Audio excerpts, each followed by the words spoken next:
Call Savior for me, too. He needs to know what happened to his sister. Damn, he sighed. I got you. We're going to find him, bro. Whoever did this shit is going to regret the day they came out of their mama's pussy. That's on my life, he vowed. You got me. We need to act quickly because I can't afford for them to be gone too long, I told him, as I opened the front door and stopped in my tracks as I stared into a set of familiar eyes that I hadn't seen in years. I'll hit you back as soon as I talk to Savior, Mink voiced before I hung up on him, never taking my eyes off her. She was still just as beautiful as the last day I'd seen her. Her skin was glowing, her lips, that I loved, were nicely painted in a deep red lipstick, and her long hair was curled and swooped to one side.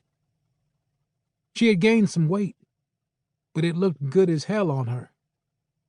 The high-waisted dress pants that she wore with a white sheer blouse that showcased her red bra, which matched her lips, and high heels were filled out nicely. Hi, Supreme.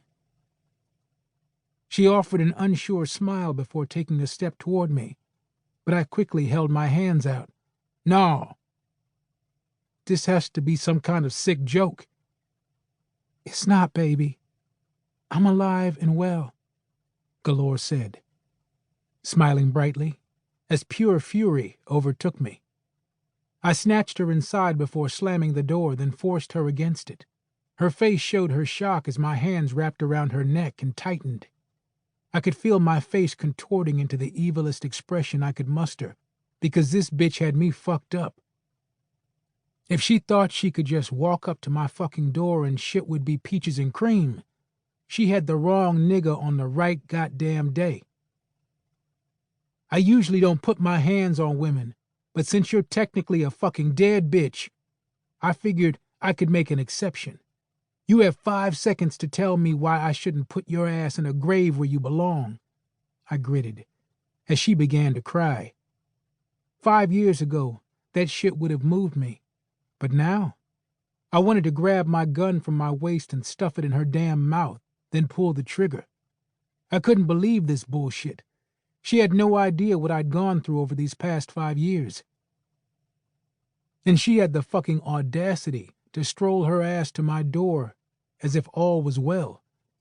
I couldn't even begin to explain how much emotional damage she'd caused me, and I hated her ass for it. I can't breathe, Supreme. Dead people don't need air, Galore. So you're good to go, baby. Please, she cried. Let me explain. It wasn't my fault. As much as I wanted to choke the air out of her lungs, I wanted to find out how the fuck she was still alive. I saw her ass get shot up with my own eyes. A doctor came and told me personally that she'd died, and even though Esso had restricted me from having any information regarding her, I couldn't wrap my mind around that shit at all.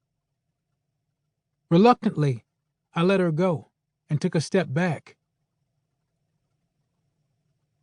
I could see the sadness in her eyes at my reaction, but I refused to apologize. This wasn't a happy reunion because for years I'd gone through hell internally, and it was for nothing. Talk, I ordered. I don't remember all of what happened the night we were shot. All I know is that I woke up, and I was at my father's estate with a flat stomach. I panicked, thinking I'd lost Godiva, but he came in and explained to me that she was alive. He also enlightened me to the fact that I couldn't come back because he'd paid the doctor off to fake my death without my knowledge. There was nothing that I could do, Supreme. Bullshit! You could have come back if you wanted to. 5 fucking years and you're back now. You could have done this long ago. My daughter has been without a mother because you're selfish as fuck. But you've always been that way. Don't you dare talk to me in that way, Supreme, she screamed, with tears streaming down her face. If it was that easy, you don't think I would have been back? You two were safe because...